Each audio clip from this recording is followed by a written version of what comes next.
Vous savez que M. Donald Trump a été choisi par les républicains pour représenter leur camp aux élections présidentielles américaines du mois de novembre prochain. M.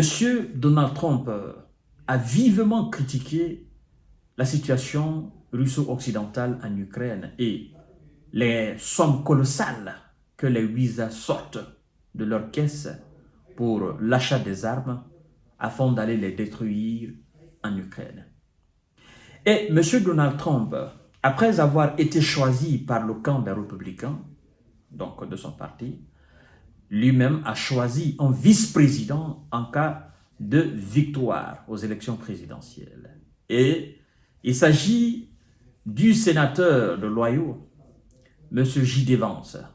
J.D. Vance, qui a aussi critiqué d'une façon vive l'aide américaine apportée à l'Ukraine.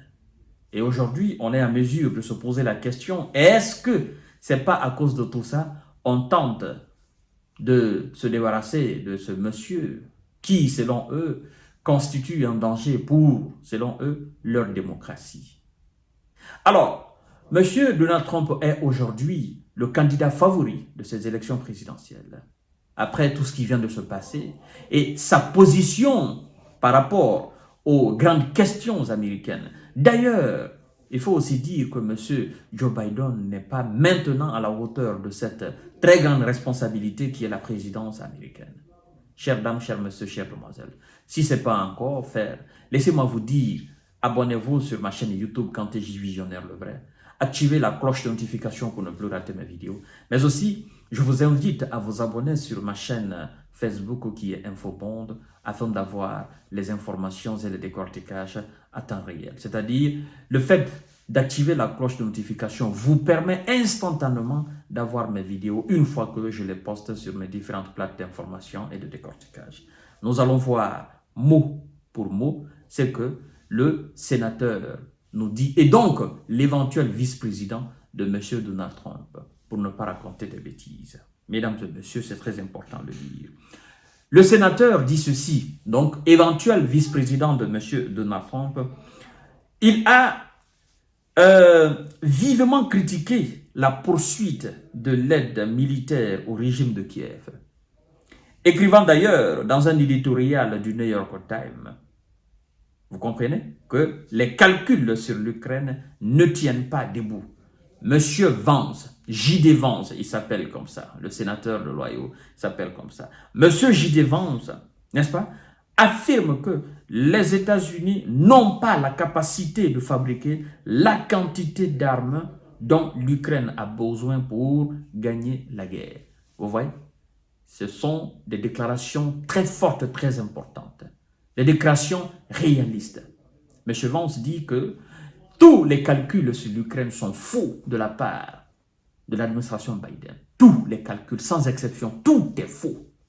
Il va plus loin pour dire que les WISA n'ont pas la capacité. Il n'a pas dit les WISA ne veulent pas, mais il dit ils n'ont pas la capacité. Vous savez, on peut avoir la capacité et refuser de le faire. Mais ne pas avoir la capacité, là, ça c'est autre chose. Il dit, les WISA n'ont pas la capacité de produire les armes dont M. Zelensky a besoin pour gagner la guerre en Ukraine. Je ne sais pas si vous comprenez cette explication, cette déclaration, parce qu'elle est très profonde au fait. La capacité de continuer à aider l'Ukraine, ça, c'est autre chose. Mais la capacité de produire les armes dont l'Ukraine a besoin pour gagner face à la Russie. Ah, c'est là le X s'oppose. Pour gagner face à la Russie. Parce que pour gagner face à la Russie, il faut produire ce qui est, alors, en termes vraiment de destruction, ce qui est armes nucléaires stratégiques. Parce que pour gagner la Russie sur le terrain, ce n'est pas avec les Kalachnikov, ce n'est pas avec des missiles de longue portée, ce n'est pas avec les missiles hypersoniques, c'est avec des armes nucléaires stratégiques. Parce que la Russie dit que la situation en Ukraine est une situation, c'est-à-dire est liée à son existence. Et tout ce qui touche l'existence de la Russie, naturellement, la doctrine militaire russe s'implique là-dedans et les armes nucléaires feront leur présence, feront leur apparition. C'est pourquoi le gars dit, le vice-président, l'éventuel vice-président de M. Trump dit que les États-Unis n'ont pas la capacité de produire la quantité d'armes dont M. Zelensky a besoin pour gagner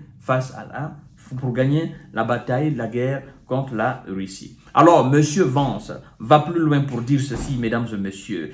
Il qualifie de dangereux les projets de saisie, n'est-ce pas, des actifs russes pour compenser le coût de la guerre par procuration en Ukraine. Quand il dit dangereux, parce que la plupart des experts ont qualifié, n'est-ce pas, la même,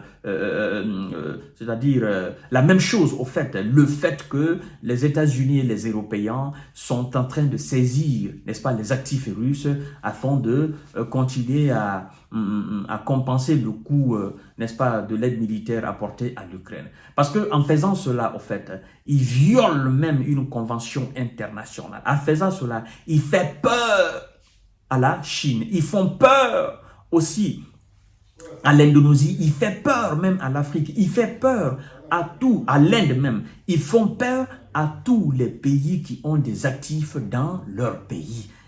Parce que ces pays-là diront, écoutez, ce qui est arrivé à la Russie, là, nous, ça nous rend très très malin. En fait, nous n'allons plus garder nos actifs dans ce pays-là. Parce qu'en cas de problème majeur un jour entre eux et nous, ils sont capables de saisir nos biens. Et aujourd'hui, la Chine est en train d'étudier comment elle va, n'est-ce pas, rapatrier la plupart ou voilà, ces actifs les plus importants, n'est-ce pas, que ce soit sur le continent européen, mais aussi aux États-Unis. Et ça, c'est dû à la mauvaise, n'est-ce pas, politique de ces Occidentaux vis-à-vis de la Russie. Mais nous allons voir réellement, parce que cette situation nous permet de savoir qui est fort et qui est faible.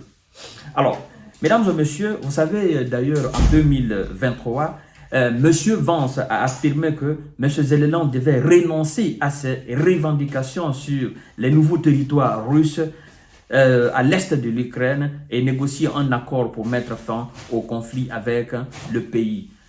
Quand il parle de Moscou, il parle de la Russie. Et vous savez, il n'a pas été le premier à faire, il ne sera pas aussi le dernier à faire.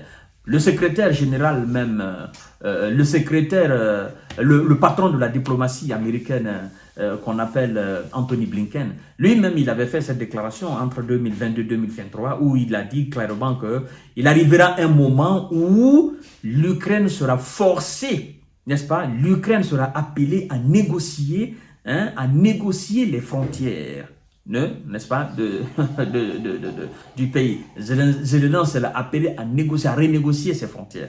Et monsieur, l'éventuel vice-président de monsieur Trump dit la même chose.